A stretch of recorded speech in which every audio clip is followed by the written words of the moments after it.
Psalm 132. Remember, O Lord, in David's favor, all the hardships he endured. How he swore to the Lord and vowed to the Mighty One of Jacob, I will not enter my house or get into my bed. I will not give sleep to my eyes or slumber to my eyelids until I find a place for the Lord, a dwelling place for the Mighty One of Jacob. Behold, we heard of it in Ephrathah. We found it in the fields of Jar. Let us go to his dwelling place. Let us worship at his footstool. Arise, O Lord, and go to your resting place, you in the ark of your might. Let your priests be clothed with righteousness, and let your saints shout for joy. For the sake of your servant David, do not turn away the face of your anointed one. The Lord swore to David a sure oath, from which he will not turn back. One of the sons of your body I will set on your throne. If your sons keep my covenant and my testimonies that I shall teach them, their sons also forever shall sit on your throne. For the Lord has chosen Zion. He has desired it for his dwelling place. This is my resting place forever. Here I will dwell, for I have desired it. I will abundantly bless her provisions.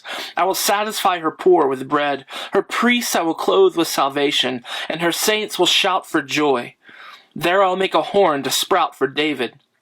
I've prepared a lamp for my anointed. His enemies I will clothe with shame, but on him his crown will shine. Psalm 132 is a prayer of the people of God coming before God and asking him to remember the promises that he'd made to David, and frankly to remember the work of David and David's life.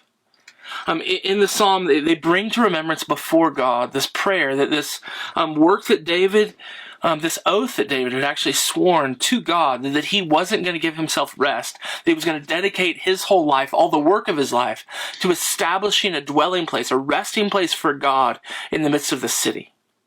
In the light of that, they then ask God, would you please come, and remembering that work that David gave himself to, and remembering the promises that you made to David and you've made concerning us, your people, and our city, will you come and cause your presence to dwell here?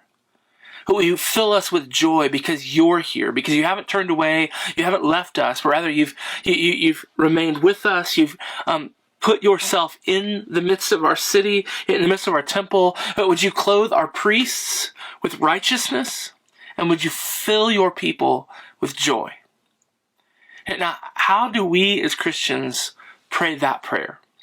What should we see there? What should we think about and then feel and plead with God to do? What are we supposed to learn from a psalm like this about David and a temple, David the temple builder, who ultimately his son would build the temple, but who dedicated his life, committed his life to seeing a place for God in the midst of the city?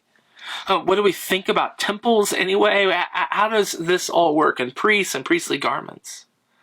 If we understand how God actually works in history, that one of the things that he does is he establishes types and shadows in history, or real human beings, real people who do things, people like David in a city like Jerusalem, and a temple built with human hands.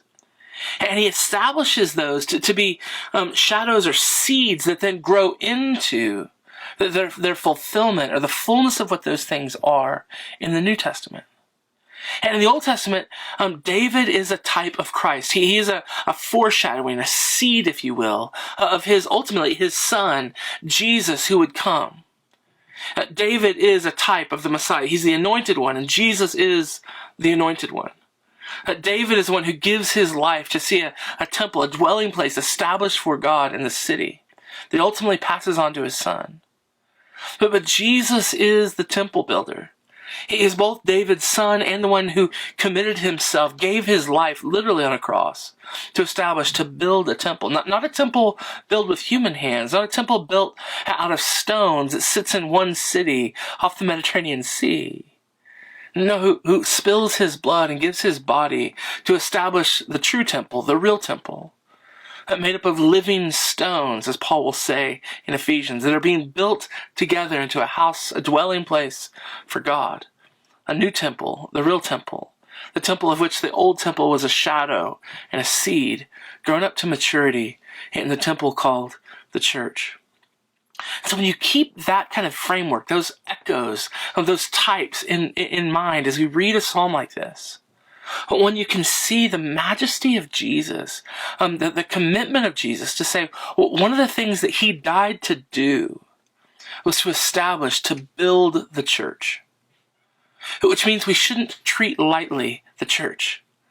We should love the church. We should treasure the church. And not just as an idea, but as a real, tangible reality made up of real institutions and people working out their salvation together, praising and worshiping God together, confessing their sins together, being assured of pardon together, coming around a table with bread and wine together. And that every time when we gather on Sunday with the saints, and in this season where we can't gather together, but the day's coming soon when we can.